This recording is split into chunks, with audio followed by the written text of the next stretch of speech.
A gente já tem aqui na tela para conversar conosco sobre esse assunto o diretor de investimentos da Nomos, Beto Saadia. Beto, obrigado por estar conosco. Acho que vale destacar um ponto aqui que está nesta fala do presidente Lula e que muitas das centrais sindicais têm se debruçado, é que não são esse universo. O governo chegou a falar hoje em 47 milhões de potenciais tomadores de crédito com essa nova modalidade. Muita gente já tomou o crédito consignado ou tem outras modalidades de empréstimo, mas vão poder fazer uso de portabilidade, vão poder trocar as suas dívidas caras por dívidas mais baratas. Na sua experiência, na sua avaliação, esse tipo de prática é recorrente da parte do brasileiro ou, de fato, vai ser necessário um grande esforço de educação financeira, de informação, para que essas pessoas, de fato, se beneficiem desta nova modalidade? Consigam trocar um empréstimo hoje muito caro, principalmente cartão de crédito, não precisa nem falar de agiota, como o presidente falou, cartão de crédito, cheque especial e trocar por uma modalidade, de fato, mais barata, menos custosa? Muito boa tarde, bem-vindo.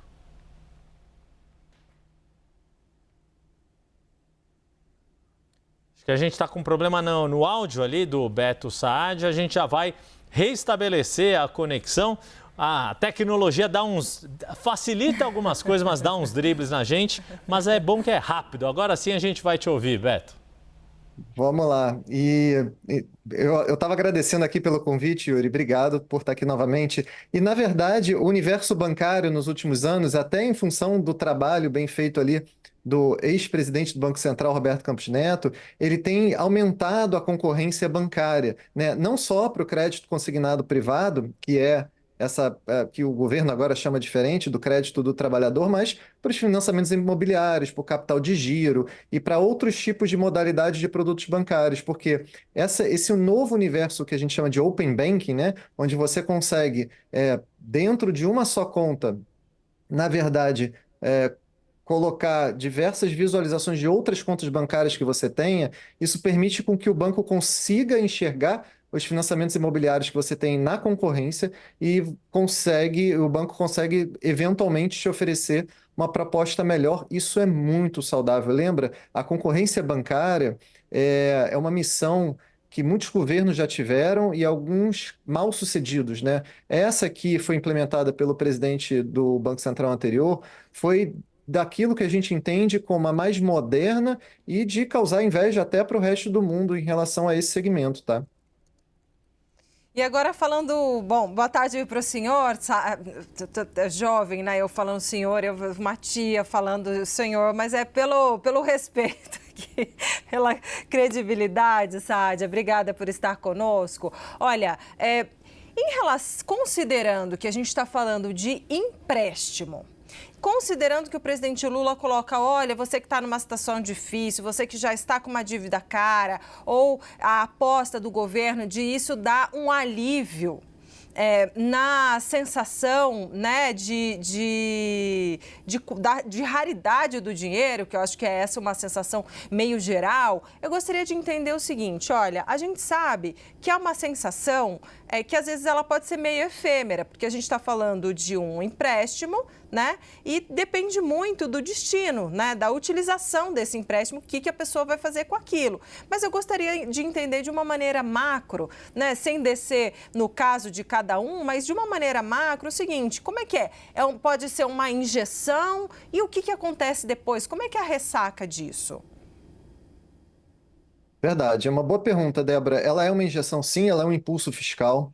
Do ponto de vista macro, não é muito bem-vindo nesse momento. Visto isoladamente, a gente pode entender como muito saudável aumentar a concorrência bancária, que foi isso que eu comentei aqui na resposta anterior, mas na essência, isso é mais um impulso fiscal que vai ser dado na economia. A gente tem que perguntar se esse impulso fiscal ele é bem-vindo nesse momento, que a inflação está muito alta e é uma inflação justamente causada por uma demanda agregada muito forte, que foi causada por muitos estímulos na economia, né? Foram estímulos que vieram desde da PEC da transição, passou por pagamentos precatórios e agora a gente está vendo uma nova onda de estímulos que a gente entende que foi causada por uma baixa popularidade do presidente. Aí se soma o Vale Gás, a liberação agora do FGTS, também medida recente, e também isso que a gente está falando aqui do crédito consignado privado, e pode ser ainda que a gente tenha a tal da reforma da renda,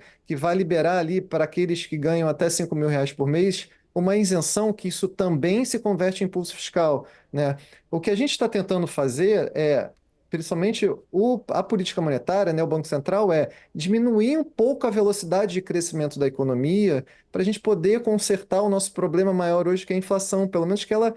A gente não está nem mais falando em meta, a gente está falando pelo menos dentro das bandas, né? Hoje a inflação, vocês divulgaram agora mais recentemente, já ultrapassa os 5% nos últimos 12 meses. Vai subir mais. Então, o que a gente está entendendo poxa, crescimento para país é bom?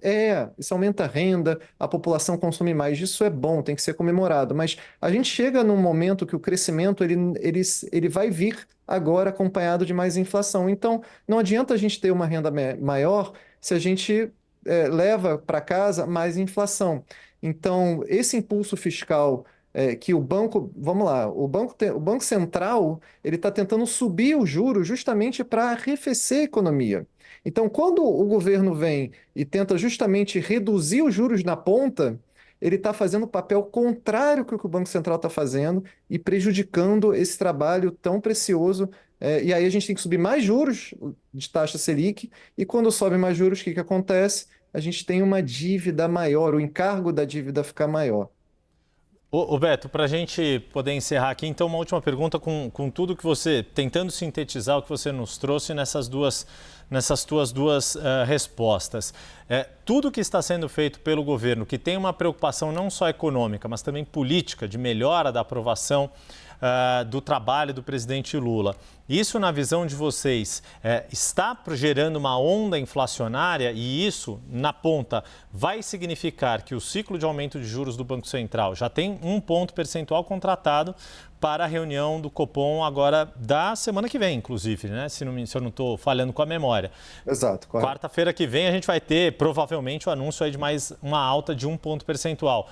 Na tua avaliação, então, diante do que foi anunciado hoje, do que está por vir, de outras medidas como a isenção do imposto de renda, de tudo dessa questão de liberação de FGTS travado para o saque aniversário, vocês já estão prevendo uma duração maior do aperto monetário? Ou seja, o atual presidente do Banco Central, Gabriel Galípolo, deve fazer aquilo que o presidente mais desgosta, que é manter o ritmo de alta de juros?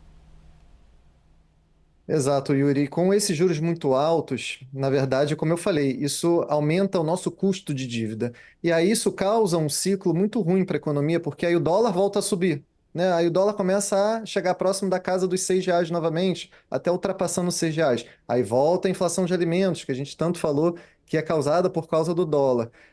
Então, todo esse impulso fiscal e essas medidas muito populistas que aconteceram agora, elas se somam aquilo que foi muito falado ao longo do ano passado, que são os gastos obrigatórios.